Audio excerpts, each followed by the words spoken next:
मुजफ्फरनगर में रहता हूँ। एक संगठन राष्ट्रीय झाड़ू मंच, उसका राष्ट्रीय अध्यक्ष हूँ। और अभी हाल 2025 में ही 5 जनवरी 2025 को इंडियन दलित फोरम की स्थापना की गई कॉन्स्टिट्यूशन क्लब के अंदर से, उसका मैं नेशनल वाइस प्रेसिडेंट हूं। अभी मैं तमाम लोगों को सुना, मैं तो आप लोगों को सुनने आया हूं। माननीय संजीव साहब जो मेरे गुरु भी हैं, बहुत ही माननीय सम्माननीय है, जो लगातार इस देश की तमाम नब्ज को देखकर समझकर पूरे देश के लोगों को मतलब प्लान देते हैं और समझाते हैं। हम लोग लगातार काफी लंबे समय से रोड पर हैं। जैसे ही बताया कि सभी ने प्रैक्टिकल करने का, जब एजुकेशन पॉलिसी के तहत या सरकार की नीतियों के तहत स्कूल बंद कर दिए गए तो हम लोग रोड पर थे। हम लोगों ने प्रोटेस्ट किया, आंदोलन भी किया। और सिविक सेंटर को जब दिल्ली के लगभग 200 स्कूल बंद किए गए, हम लोग रोड पे उतरे और रोड पे उतरकर हमने अपना प्रोटेस्ट जारी भी किया। तो समय समय पर ऐसे आंदोलन जो आप लोग हमें समय समय पर मार्गदर्शन करते हैं, हम लोग भी सोचते हैं कि उसको जल्दी जल्दी ग्राउंड पे उतारा जाए। अभी हाल ही फिलहाल में आपने देखा होगा, जैसा आपने जिक्र भी किया, 2018 के अंदर जब SC/ST एक्ट पे हमला हुआ तो हम लोग दिल्ली को लीड करने वाले लोग थे। दिल्ली को हम लोगों ने मतलब बंद किया। और उससे पहले मैं सैल्यूट करता हूं संजीव साहब को, जिन्होंने ऑन ड्यूटी रहते हुए लगभग तमाम बहुत सारी मीटिंगें 20 मार्च 2018 को जजमेंट आई और मेरे हिसाब से 20 मार्च 2018 को ही शाम को 8 या 9 बजे के आसपास संजीव साहब ने अपने घर पर तत्काल बैठक बुलाई गई और उसके माध्यम से हमें गाइड किया। और हमने हमारे साथ बैठकों में उतरकर, जैसे अभी साहब कह रहे थे कि लोग नहीं आते हैं, तो मैं देख रहा हूं, लाइव एग्जांपल है कि संजीव साहब लाइव उतरकर बैठकों के अंदर आकर और तमाम लोगों को मोटिवेट किया और हम लोग दिल्ली बंद करने में कामयाब रहे। और उसका नतीजा ये हुआ कि संजीव साहब के मार्गदर्शन के अंदर ही हमने SC/ST एक्ट की बुक हिंदी में निकाली।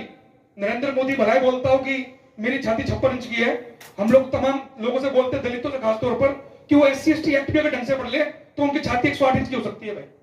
लेकिन जब संजीव साहब ने वो बुक को निकाला, हम लोगों ने ऑल इंडिया के अंदर जहां जहां पहुंच पाए, लगभग नॉर्थ कवर किया, साउथ में कवर किया, हम लोगों ने फ्री ऑफ कॉस्ट वो पूरे भारत के अंदर बुक बांटने का काम भी किया। जो आज भी SC/ST एक्ट इंग्लिश में ही है, संजीव साहब के माध्यम से उसको बिल्कुल मतलब जो आम लैंग्वेज है उसके अंदर ट्रांसलेट करके बुक बांटी गई।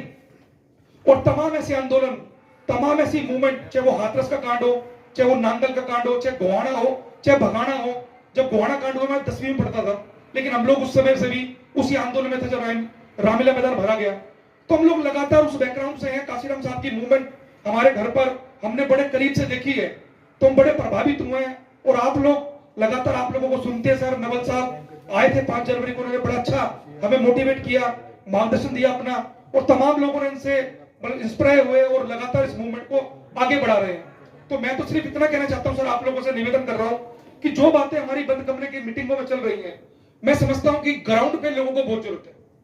जो समाज के अंदर जो लोग भिन्न भिन्न बस्तियों में बैठे हैं, 12-12 गज के अंदर, 25-25 गज के अंदर जो लोग रह रहे हैं, वहां के सिर्फ आज हम लोग इस लेवल पे आ चुके हैं कि वो लोग समझने के लिए तैयार बैठे हैं, वो सुनना चाहते हैं। और आप जैसे महानुभाव, अगर मैं समझता हूं कि आप लोगों के कदम हम भी पढ़ते भी होंगे, लेकिन मैं ऐसा मानता हूं कि अगर आप लोग वहां पर पहुंच पाएंगे, हम उसके माध्यम बनने के लिए तैयार हैं।